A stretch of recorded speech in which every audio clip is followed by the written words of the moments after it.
कि घर की वो 4 मर्यादा कौन सी है जिस मर्यादा में नारी रहे तो उस घर में संपदा नहीं घटती, उस घर की संपदा को समाप्त नहीं किया जा सकता है। 4 मर्यादा माता लक्ष्मी, मां सरस्वती के सामने माता पार्वती जी से पूछ रही है। वो मर्यादा है कौन सी जिस मर्यादा के बल पर एक जो घर बसता है, घर जो बसाया जाता है, उस घर में सुख, सौभाग्य, संपदा, सत्ता, वैभव, प्रतिष्ठा, यश, कीर्ति, आरोग्यता, ये सब वहां रहे।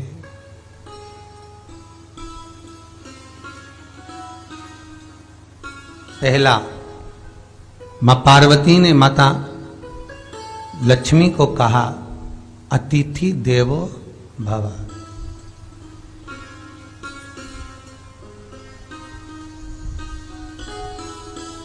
हमारे दरवाजे पर जब कोई अतिथि आए, हमारे दरवाजे पर कोई मेहमान आए, तो हम उसका आदर करें। परिवार के लोग जो आदर कर रहे हैं वो अपनी जगह पर है, भाई आदर कर रहा है वो अपनी जगह पर है, जेठ आदर कर रहा है वो अपनी जगह पर है, देवर मान सम्मान दे रहा है वो अपनी जगह पर है। पर सबसे पहला सम्मान घर की स्त्री को अतिथि का करना चाहिए।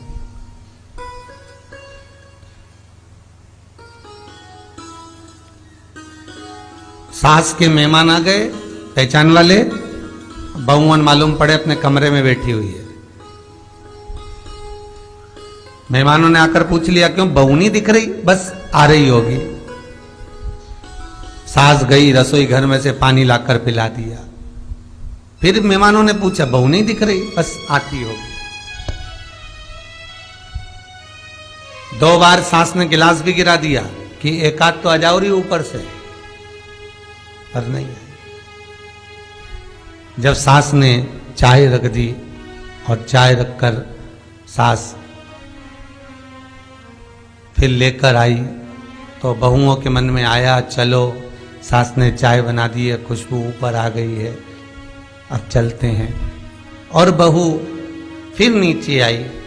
जो मौसी आई थी, काकी आई थी, बुआ आई थी, चाची आई थी, उनको प्रणाम करा और अंदर जाकर चाय जो बनी थी उसको पिया।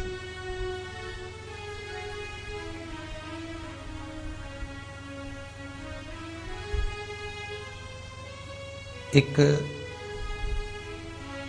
गरुड़ पुराण में लिखा है, 94 तरह के नरक में एक नरक है जो दरवाजे पर आए हुए अतिथि का सम्मान नहीं करता, उसको जल नहीं पिलाता, उसका मान सम्मान नहीं देता, उसका आतिथ्य नहीं देता, उसके लिए भी एक नरक रखा गया है।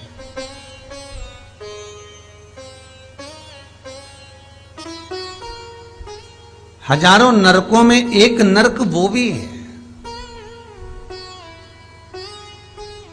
जिसका हमने आतिथ्य ना करा हो।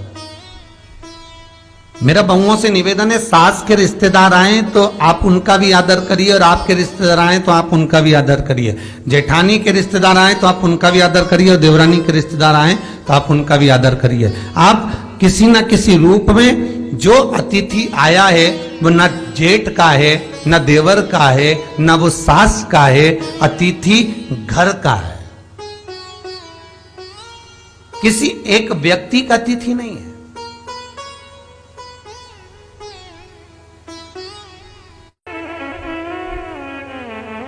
बड़ी बहू सोचे कि मैं घर की बड़ी, बड़े परिवार की, मेरे पास में बहुत धन दौलत, मैं काहे को गिनूं किसी मेहमान को। छोटी बहू सोचे मैं काहे को गिनूं, मंजिली सोचे मैं काहे को गिनूं, संजिली सोचे मैं काहे को गिनूं।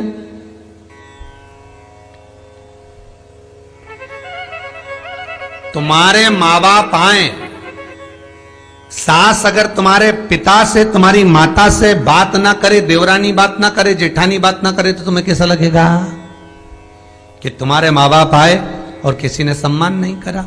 उसी तरह सास के रिश्तेदार आए, तुम सम्मान नहीं करोगी तो उसको कैसा लगेगा? फिर तुम्हारे घर के आए, वो सम्मान ना करे तो तुम्हें कैसा लगेगा? आतिथ्य, घर में कोई भी आए वो सबके लिए। दूसरा क्रम बताया,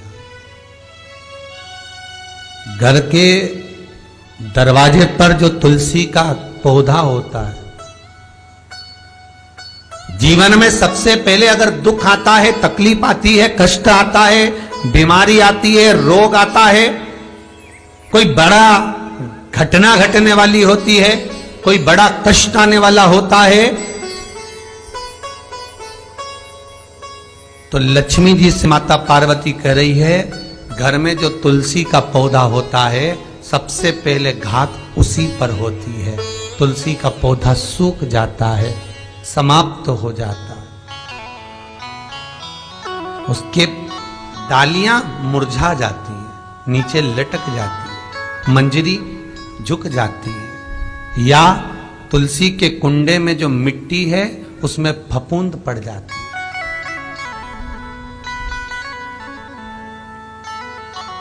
कितना सुंदर बात कही है महाराज। तुलसी के क्यारे में, पद्म पुराण, तुलसी के क्यारे में जो हम जल डालते हैं, वो जल हमने जब डाला और वो जल अगर नीचे गिर रहा है, उसका भी दोष वर्णन है महाराज, उसका भी दोष हमारे शास्त्रों में वर्णित किया गया। तुलसी के क्यारे में अगर जल डाल रहे हैं और वो जल जमीन पर बह रहा है, गिर रहा है, उसका भी दोष है। तुलसी के क्यारे में उतना ही जल दिया जाए जितनी मट्टी सोख ले, 2-4 8 बूंद पानी गिरे चल जाएगा। तुलसी के क्यारे में छिद्र रहता है, बूंद बूंद पानी टपक जाए वो चल जाएगा। पर तुमने तुलसी के क्यारे में जो जल भरा, लोटा भर भर के डाल दिया, और ऊपर से जो जल कुंडा भरा कर उलीच में से, अर्थात भराने के बाद जो नीचे गिर रहा है, वो दोषपूर्ण है महाराज, उसकी दोषता है।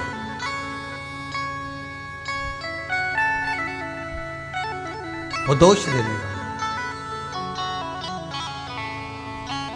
तो लक्ष्मी से माता पार्वती जी कह रही हैं कि दूसरा क्रम है घर में वैभव, लक्ष्मी, संपदा, प्रतिष्ठा, यश, आरोग्य को पाने के लिए तुलसी के क्यारे की आराधना, तुलसी के कुंड को नमन करना कर सकते। तीसरा क्रम कहा,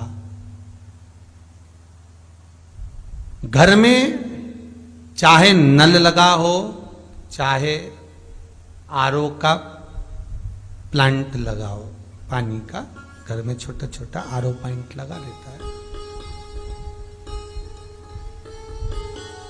फिर भी घर के अंदर रसोई घर में एक छोटा सा मटका, मटका नहीं तो हंडा, हंडा नहीं तो बाल्टी, बाल्टी नहीं तो कलसा, पानी का भरा हुआ, जो नारी रखती है दूसरे दिन उस पानी को बाहर ढोल कर फिर वापस धोकर भर लेती है। मटका रोज धुलता है, हंडा रोज धुलता है, प्रतिदिन का। जितना जल उस पात्र में रहता है, भरता है, ऐसे ही घर में संपदा बढ़ती। 3 क्रम बता। चौथा, नारी के मस्तक पर जो चीर होता है, ये पूर्वज, इसी चीर से कथा प्रारंभ हुई थी और वहीं पर पहुंच गई। लक्ष्मी पार्वती के संवाद पर चल रही है महाराज। मस्तक पर जो चीर होता है, मस्तक पर जो वस्त्र होता है, वो वस्त्र पूर्वजों का, पितरों का, कुल देवी देवताओं का आशीर्वाद हो।